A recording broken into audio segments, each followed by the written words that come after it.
Salutations et bienvenue dans cette nouvelle édition de Pop Actu. Alors déjà je suis désolé pour mon absence de ces derniers jours, mais une pneumonie et une angine ont eu raison de moi. Et si jamais tu n'avais pas fait gaffe que j'étais disparu, ce qui est fort probable, eh bien sache que ça me vexe un petit peu, mais bon c'est pas grave. Un like sur la vidéo et des petits chats dans les commentaires et tout est pardonné. Bon plus sérieusement, voici les news qu'il ne fallait pas louper ces derniers jours. Et déjà c'est un peu triste, mais il y a eu pas mal de décès en peu de temps. Déjà Maggie Smith qu'on a connu dans Harry Potter, Sister Act ou encore Downton Abbey, mais aussi John Ashton, surtout connu pour son rôle dans Le Flic de Beverly Hills, ou encore Chris Christopherson que je garde surtout en mémoire pour avoir été le mentor de Blake dans les films du même nom, et qui, je ne l'apprends qu'au moment de son décès, c'est dommage, était également chanteur. Mais c'est pas tout puisque John Amos qu'on a connu dans Le Prince de Bel-Air ou encore Un Prince à New York, et dans énormément de productions finalement nous a aussi quittés. Bref, des décès qui surviennent après beaucoup d'autres et qui nous rappellent qu'on est rentré dans une période où tous les acteurs qui ont marqué une partie de notre enfance sont en train de disparaître les uns après les autres, et c'est un petit peu badant. Alors petite interruption des programmes parce que j'étais sur le point d'exporter la vidéo, et là qu'est-ce que j'apprends? Le décès de Michel Blanc, le seul et unique Jean-Claude Duss. Comme quoi c'est vraiment l'hécatombe. Bon promis, il y a des news un petit peu moins déprimantes qui arrivent, donc je te laisse tranquille avec le reste de la vidéo, reste bien jusqu'au bout. Bon, sur une note plus joyeuse, quoique ça concerne des enfants malades, Johnny Depp a revêtu le costume de Jack Sparrow pour rendre visite à des enfants dans un hôpital en Espagne. Donc déjà je trouve ça très mignon, mais en plus c'est ouf de voir à quel point le comédien ne vieillit pas, et comment le costume lui va toujours aussi bien. Alors pour autant, faut pas se sentir obligé de faire un nouveau film, hein. Le 4 et le 5 avaient déjà un goût de film de trop. Un petit peu comme le 6ème Scream qui m'avait pas mal déçu, surtout après un 5ème opus vraiment très cool. Mais ça ne va pas empêcher le Ghostface de revenir dans un 7ème film qui sortira, comme nous l'apprend cette affiche, en février 2026. Alors évidemment on ira le voir, mais autant dire que je suis pas chaud. Enfin le truc c'est qu'avec le 5ème film j'avais l'impression que la saga allait de l'avant. Mais là le fait de voir que Neve Campbell aka Sidney est toujours à l'affiche du 7ème film prouve qu'ils sont toujours un petit peu bloqués dans le passé. Enfin bon, comme le disent nos amis anglo-saxons, wait and see. Alors par contre, je suis bien saucé par le prochain film des frères Russo, Electric State, dont on a eu les premières images. Au casting, on retrouvera Chris Pratt aux côtés de Millie Bobby Brown et de Hui Kwan. Donc déjà un beau casting qui fait plaisir, même si Millie Bobby Brown ne fait pas l'unanimité, en tout cas personnellement j'aime bien. Et donc ça racontera l'histoire d'un robot et d'une jeune femme qui partent en quête pour sauver le frère de cette dernière et qui vont se retrouver au milieu d'une grosse conspiration. Je pense que ça peut être très cool, par contre le truc qui me déçoit un petit peu c'est que c'est le genre de gros blockbuster qu'on aimerait bien aller voir au cinéma. Mais hélas le film ne sortira que sur Netflix en mars 2025.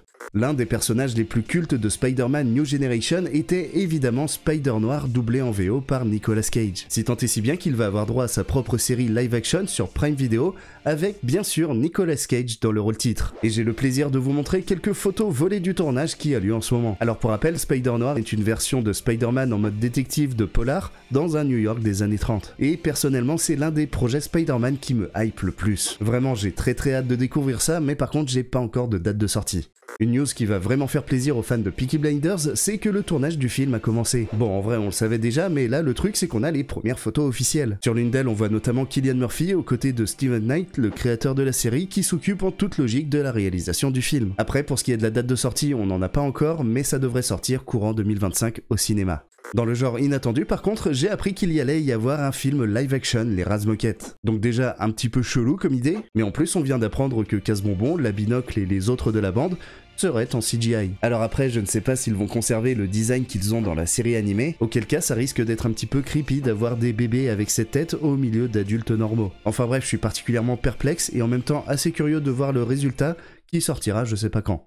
Les scalpers, ces personnes qui achètent un nouveau produit en masse afin de le revendre plus cher, ont souvent l'habitude de s'attaquer au marché des consoles. Et bien Sony a trouvé le moyen de lutter contre ce phénomène pour la sortie de la PS5 Pro édition 30e anniversaire au Japon. Et oui en effet, pour faire l'acquisition de cette machine, les acheteurs devront passer par leur compte PSN et avoir au moins 30 heures d'activité sur les 10 dernières années. Donc ça va rendre bien compliqué l'acquisition de plusieurs machines par une seule personne. Et je sais pas ce que t'en penses, mais personnellement je trouve ça très bien parce que vraiment je déteste les scalpers. Et je ne dis pas ça seulement parce que à cause d'eux, en 2015, je n'ai pas pu avoir de 3DS Majora's Mask.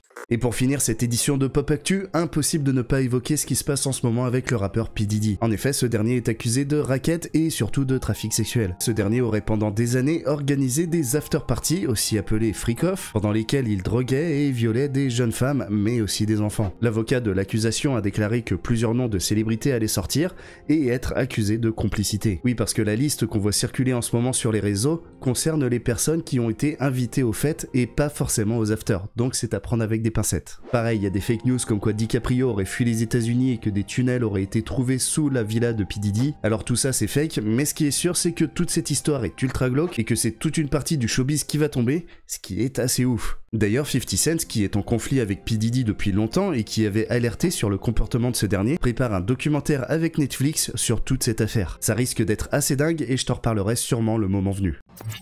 Bon, en tout cas, merci d'avoir regardé la vidéo jusqu'au bout, j'essaye vraiment de faire au mieux pour t'offrir le meilleur contenu possible, donc on le dira jamais assez, mais ton soutien est essentiel. Je compte vraiment sur toi pour liker, commenter et partager mes vidéos. Allez, sur ce, on se retrouve très vite, d'ici là, prends bien soin de toi, des bisous.